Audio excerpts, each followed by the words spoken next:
এই যে ভাই, আপনাকে খুলতে বলছি না। আরে মিরাজ, এ তো আমাদের বন্ধু বিজয়। আরে বন্ধু বিজয়, তুই? আরে বন্ধু, তুই এভাবে রিক্সা চালাতেছিস কেন?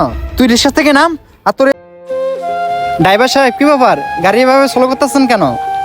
স্যার, গাড়ির মনে হয় প্রবলেম হয়েছে। ও আচ্ছা, ঠিক আছে। মিরাজ, তাহলে গাড়ি থেকে নেমে পড়ো। আচ্ছা মিরাজ, গাড়িটা তো রাস্তার মাঝে হঠাৎ করে প্রবলেম দেখা দিল, তো অফিসে তো ইমার্জেন্সি কাজে যেতে হবে, এখন কি করা যায় বলতো? আরে জীবন, কি আর করার আছে, গাড়ি যেহেতু নষ্ট হয়ে গেছে আমাদের তো অফিসে যেতেই হবে। জীবন, ওই যে একটা রিক্সা দেখা যাইতেছে, চল আমরা ওই রিক্সায় চলে যাই। হ্যাঁ, তুমি ঠিকই বলছো, আমাদের তো অফিসে যেতে হবে, চলো আমরা রিক্সা দিয়ে যাই। হ্যাঁ চল। দেখতে দেখতে অনেকগুলা রোজা চলে গেল, সামনে ঈদ, তেমন কোনো ইনকামও করতে পারি নাই। এভাবে যদি চলতে থাকে আর যদি ইনকামই করতে না পারি, তাহলে ঈদে কিভাবে বাবা মাকে মার্কেট করে দিব? আল্লাহ, তুমি একটা ব্যবস্থা করে দিও আল্লাহ। এই রিক্সা, মিরাজ চালু করে চলো, রিক্সা দিয়ে আমাদের অফিসে কাজে যেতে হবে। আরে ওইটা আমার বন্ধু মিরাজে আর জীবনে না?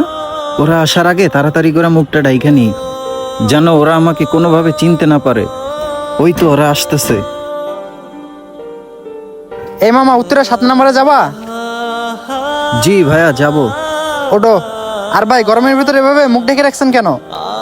বুঝলাম না ভাই, কি সমস্যা তোমার? না মামা, এই তো রমজান মাস তো রোজা রাখছি, রাস্তায় রিক্সা চালাইলে নাকে ধুলাবালি ঢুকে যায় তো এই জন্য। আচ্ছা ঠিক আছে, বুঝলাম।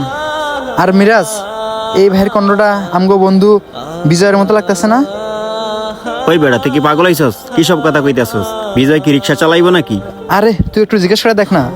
আরে না না, আমি জিগাইতে পারবো না, এটা বিজয় হইতে পারে না। তোর প্রয়োজন হইলে তুই জিগা। আরে মামা, তুই একটু জিগা না, ও বিজয় হবে, তুই একটু জিগা। আরে তুই কি শুরু করছস? আমি পারবো না, তুই জিগা। এই মামা, এই মুখটা খোলো তো। না না ভাইয়া, আমার একটু সমস্যা আছে, তাছাড়া রাস্তায় ধুলাবালি তো, তাই মুখটা খুলতে পারবো না, সরি ভাইয়া। এই যে ভাই, আপনাকে খুলতে বলছি না। আরে মিরাজ, এ তো আমাদের বন্ধু বিজয়।